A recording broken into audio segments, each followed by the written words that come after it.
Hello everyone, welcome to Parul physics KV. आज हम पढ़ेंगे कि सेंटर ऑफ मास का मोशन बॉडी के मोशन से कैसे रिलेटेड होता है। अगर हमारे पास एक एक्सटेंडेड ऑब्जेक्ट मूव कर रहा है तो उसका सेंटर ऑफ मास कैसे मूव करेगा, we are going to study this. In the previous videos, we had derived an expression for the position vector of the center of mass of an object. And this is the total mass of the system, that is capital M. So I can write it as this. Now let's differentiate both the sides with respect to time. और इस case में हमारे जो masses होते हैं वो हमेशा constant रहते हैं. So I can take them out of the differentiation. Now this term represents the velocity of the center of mass. This term represents velocity of first particle and so on. So I can replace them with velocities और यहाँ से मैं अपना velocity of center of mass का relation निकाल सकती हूँ and we get this expression. इसका मतलब अगर हमारे पास सिस्टम में n number of particles है जिनके masses हैं m, i और उनकी velocity है vi, then इसका जो सिस्टम का center of mass होगा, that center of mass will be moving with the velocity of vcm vector which is given by this expression. और उस center of mass का हम जो mass है वो consider करेंगे the sum of all the masses, that is capital M. Now for independent systems जहाँ पर net external force acting on the system is zero, हमारे पास एक system है और उसके ऊपर no net external force is acting, it might be moving, it might be at rest. Then how are we going to describe the motion of the center of mass? अगर external force zero है, then according to Newton's second law of motion, F is equal to m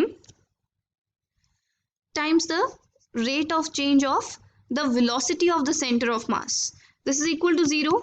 It means that the rate of change of velocity of center of mass is 0, or I can say the velocity of center of mass is constant.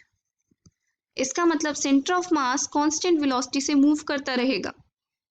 Thus we can say center of mass of a body or system remains either at rest or in uniform motion until an external force acts on the body or system. जब तक external force नहीं लग रही है system पे तब तक हमारा जो बॉडी या सिस्टम है वो या तो रेस्ट में ही रहेगा या फिर वो कांस्टेंट वेलोसिटी से मूव करता रहेगा. There will be no change in the velocity of the system, और we can say the velocity of the centre of mass. इसका एक बहुत अच्छा एग्जांपल है the explosion of an atom bomb at rest. हमारे पास एक एटम बॉम्ब रखा है जिसका सेंटर ऑफ मास है and it is at rest. Suddenly it explodes. Explosion के बाद ये जो फ्रेगमेंट्स हैं ये अलग अलग डायरेक्शंस में जाएंगे such that the centre of mass is still at the same position, क्योंकि कोलिजन से पहले भी सेंटर ऑफ मास रेस्ट पे था, कोलिजन के बाद भी सेंटर ऑफ मास रेस्ट पे ही रहेगा. तो जब यहाँ पे फोर्सेस ही नहीं लगी तो एक्सप्लोड क्यों हुआ? The explosion was due to internal forces. Internal forces की वजह से एक्सप्लोजन हुआ था, लेकिन एक्सटर्नल फोर्स तो सिस्टम पे कोई लगी ही नहीं थी. So since external force was zero, the velocity of center of mass is constant. It means अगर वो रेस्ट पे है तो रेस्ट पे ही रहेगा. So an atom bomb at rest explodes suddenly, then the fragments fly off in such a manner that the position of center of mass remains unchanged even after the explosion.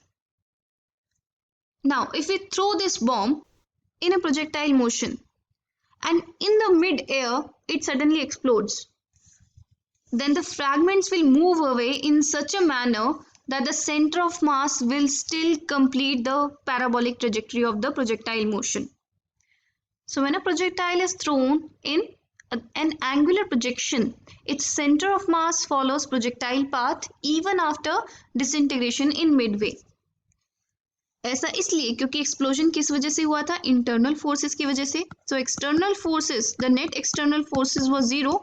It means the centre of mass will move with a constant velocity. उसी velocity से move करता जाएगा even before collision and after collision.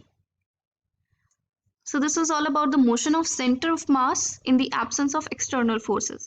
Thank you for watching. Have a good day.